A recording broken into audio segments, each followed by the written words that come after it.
Well, thank you. That's a very sweet introduction. I appreciate that. And it's been a very long time since I have been in the Portland area. Now, I know I'm north of the border, okay, because I crossed that big river, so this is really Washington, but this is the greater Portland area, and I remember the last time I was here because it really stuck out because there was something that very odd that happened. It snowed. Now, I know you know it's odd to snow around here, but I knew it was odd because I saw what happened to the people when it snowed. We were in the kind of up off the river, east, make that west of the city. I was at a church teaching, and as I was finishing teaching, you could see the snow falling outside, and people were going out to look because it was so odd. And then somebody told me, since we were staying west of the city, they said, you know, you better get in your car and drive over to the airport and get a hotel by the airport because you're not going to be able to get out of here in the morning unless you do that. So I said, all right, and we got in the car and started heading to my friend's house where they were taking care of us to get our stuff and to go to the airport. And the traffic got slower and slower the more it snowed. Now, listen, it wasn't snowing a lot. I'm from Chicago, and I think there's some Minnesota folk out here, right? From Minnesota cold, you know what snow is really like. This was like just enough to cover the pavement. But it was that big, wet Portland area snow. Big, giant snowflakes were falling down. And as we went, it was just like shrouding the highway. And pretty soon, and we're just going out to get our stuff to go to double back and get to the airport. Pretty soon, people began to just give up on the freeway. They pulled their cars over and parked, got out, and walked home. We're driving along the freeway and all these shrouded figures walking home in the big snowflakes. Somebody had kind of hit their brakes too soon and the car slid a little bit. You know how it does in wet pavement? It slid over and bumped the curb. And everybody got out of the car, and they were all standing around looking. There was no wreck. There was no dent. The tire was against the curb, and they were utterly mystified. What is that? It's white. When I pick it up, it disappears. I mean, it was unbelievable. So fortunately, we were able to go way south of the city that night to come back to the airport. We got our digs there right by the airport and left the next morning. But the rest of the city was inoperable for a couple of days because of that. I'm here tonight because my life has been deeply changed by an ancient teacher. His name is Jesus of Nazareth. When I was a student at UCLA, about 38 years ago now, I began to take seriously the kinds of things that he said, the way he viewed the world, and the claim that he made on my own life. And you heard in the introduction, I thought I was too smart for that stuff. I thought Christianity was either for dumb people or ugly people, for losers, essentially, that they went to church because you had to accept them. You know, it was one of the rules. It was on the back. It said, love one another. You know, you got to do that. And I wasn't taking it all seriously, but there was a series of events that happened in my life that got me thinking about it. And after thinking about it for a long time, 6-8 months, I finally came to the conclusion that Jesus got it right, that he saw the world the way it really was, and that I owed him my life. And so I did what seemed to me at that point the smartest thing to do, and that is I stepped in behind him and I became his follower, and I've been doing that now for almost 40 years, and it has not always been easy. It's been like having a tiger by the tail, you know.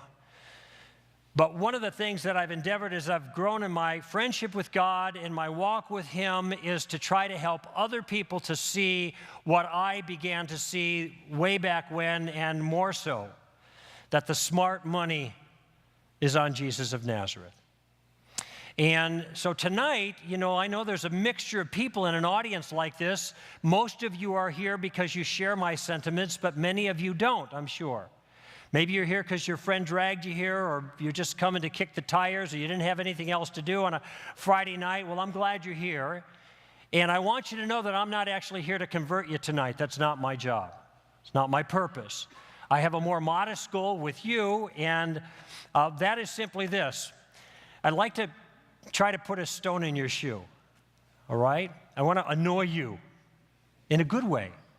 I want you walking out of here kind of hobbled a little bit by something I've said, bugged in a certain sense, scratching your head, thinking about what I say tonight and what I'm going to offer tomorrow, because I am convinced that Christianity is worth thinking about. And if I can get you thinking a little bit, then that's great. Now, I mentioned a moment ago that one of the things that I thought about way back when was Jesus' view of reality. Now, I chose my words carefully, and not because this is called the Reality Conference. It's up here somewhere. It's maybe in your paperwork. It's because this is the way I view the enterprise, and sometimes I talk to Christians, and I'll ask them, if somebody asked you, what is Christianity, how would you respond? Now, some of you might say, well, it's a religion, which is true as far as it goes, or maybe it's a relationship with God or with Jesus, and that's true as far as it goes. The problem for me is that doesn't go far enough. I think the right answer to the question, what is Christianity, is that Christianity is a view of reality. It is a picture of the way the world actually is. It's a view of the world. It's a worldview. And what I'm hoping that happens, for my part at least, in my contribution tonight and tomorrow, is that concept of Christianity being a view of reality, not a body of beliefs, not a system of things that you follow, not just that, I mean, but rather a way of understanding the real world that you live in every single day. I'm hoping that becomes more real to you. And if you're not a follower of Christ, you will be thinking about the claims that Christianity makes about reality and the way that it verifies them. Now, if you're a Christian or not tonight, there's probably something that you've heard about Christianity that is troublesome to you. And so there's a sense in which I want to take on something challenging regarding my view that is one of the most difficult things for people in our culture right now to stomach. So I'm kind of starting with the hardest issue, and I want to try to put it in some perspective for you. What you've heard is that Christians think that Jesus is the only way of salvation, that other routes or other religions just will not get you there, no matter how genuine or sincere you are. Simply put, all paths do not get you to the top of the mountain. That's what you've heard. And I'll tell you, Christians have taken a lot of heat for that in culture and continue to do so. They've been chastised and censured for having that view. And there is a tremendous cultural pressure upon Christians to kind of relativize this view. A graduate from Harvard University, giving his commencement address, said that the freedom of our day is the freedom to devote ourselves to any values we please on the mere condition that we do not believe them to be true. But when you listen to Christians, it sounds like they think their views are actually true. They reflect reality, and of course, this annoys people. And I mentioned even Christians are troubled by this because it troubles Christians too. Makes life difficult for them, especially nowadays. It'd be much easier for us to say, wow, you know, as long as you're sincere and you're doing the best you can and you got a religious view, or maybe you don't, but you're basically a good person, well, that should be enough. The problem is, I can't offer that to the world, and most Christians will not offer that to the world because they take Jesus seriously. They are followers of Christ, and therefore they say regarding this issue the same thing that Jesus said, that he was the only way to salvation. Now, I know that offends many people. I don't apologize for that, though I'm aware of it, and I want to be sensitive to that. But I want to offer you a thought. The key issue, it seems to me, is not whether it's offensive. It is. The Bible even acknowledges that. Peter identifies Jesus as a stone of stumbling and a rock of offense. For goodness sake, Jesus got himself crucified. He didn't get himself crucified because he was walking around saying all kinds of nice things that everybody liked. It is offensive, no question. But I'll tell you the real question, the most important question, is not whether it's offensive. The most important question is whether it's true. Because there may be all kinds of things that we don't like for one reason or another that turn out to be true. And it seems that we are obliged then not to follow or pursue what we like, but rather to embrace reality. And so I want to talk a little bit this evening as we start out our series about that particular claim of Jesus and the claim that followers of Christ have brought to the world for 2,000 years and have suffered for it, paid the price for that, and to see whether or not it's reasonable. But before I start, I want to suggest some ground rules so our discussion here is productive. There are ways that people have reacted to this claim that I don't think have been helpful. People who fancy themselves as intelligent and reasonable people, and by the way, many times they are intelligent. And in other things they're reasonable, but when it comes to religious issues, sometimes these otherwise reasonable and intelligent people seem to leave their mind at the door. And I'm talking about the skeptics now, not Christians. Because I listen to the way they respond initially in a knee-jerk reaction to the claim that Jesus is the only way. And there's actually 3 or 4 different things that I hear that I want to dispatch at the beginning. That is, these are thoughts you may have heard, objections you may have heard regarding this issue, that stonewalled you if you were a Christian, stopped you in your tracks, or maybe if you're a skeptic that you thought was an effective way of putting the Christians off. But I'm going to suggest they're not going to help you at all, and I'm going to tell you why.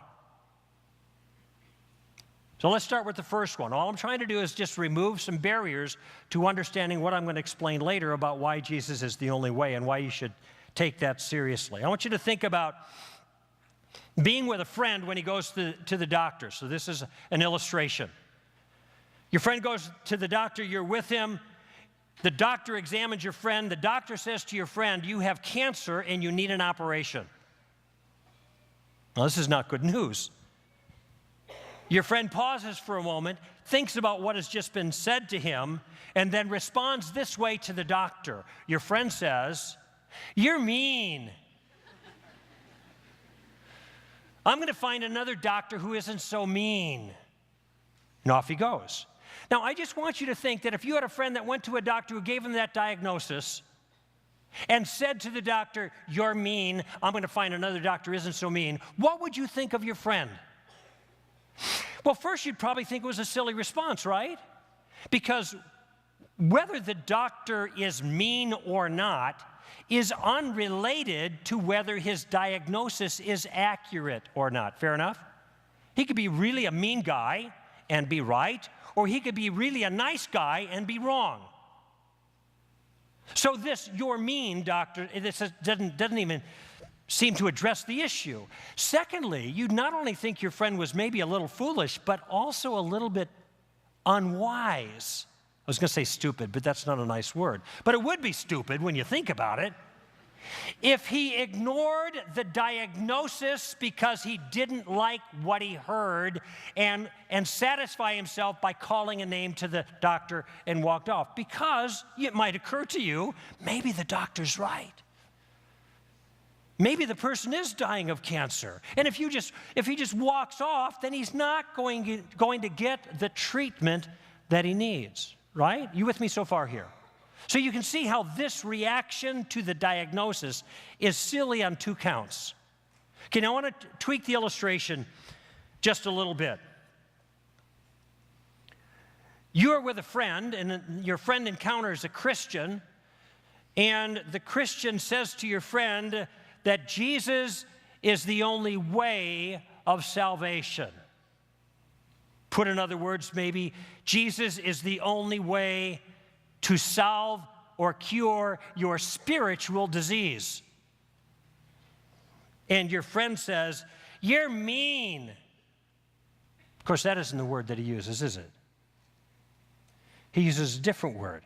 He says, you're what? Intolerant. Now, I just want you to think about that charge for a minute. Do you notice that the charge that the Christian who makes the claim is intolerant has nothing to do with whether the claim is true or not, does it? It's not even addressing the claim. Instead of addressing the thing the Christian says, the person is now attacking the Christian personally. In fact, he's attacking the Christian's character. You've got a character flaw. Something is wrong with you. You're mean. That is, you're intolerant. I hope you see that this is no different than the doctor illustration, because there's no attempt to figure out whether the Christian was right in that situation. Instead, the topic is changed and the attack is made on the Christian. By the way, this doesn't mean the Christian is right. It just seems to be an odd way of addressing the claim. What if the Christian, when the skeptic says to the Christian, "Oh, you're intolerant," what if the Christian said, "Then you're ugly"? Now, I hope he'd never say that, but what would be the difference? The skeptic challenges the Christian's personality. The Christian challenges the skeptic's looks. Neither is talking about what? About whether Jesus is who he claimed to be. We're off the topic. This is just a simple, well, they call it ad hominem. It just means to beat up the guy instead of dealing with his issue. And I think the doctor illustration that I offered originally is apt, appropriate, because Christians do think that people are dying of a disease. And it will be an eternal death, and the disease is sin. And they also do think that there is an antidote, and only one, and that is radical surgery performed by Jesus. Again, this doesn't mean we're right, but what I'm just trying to help you to see is that dismissing our claims on the grounds of alleged intolerance misses the point entirely. It really is not a thoughtful response. And if you happen to be a follower of Christ and you get that back at you, I want you to see that there's a trick going on here. In fact, I call it the passive-aggressive tolerance trick. And I have a little way of dealing with that when somebody challenges me on this. I always ask a question. When somebody says, "You're intolerant," my question is this. I don't take offense. I don't put up my dukes. I have a question. What do you mean by that?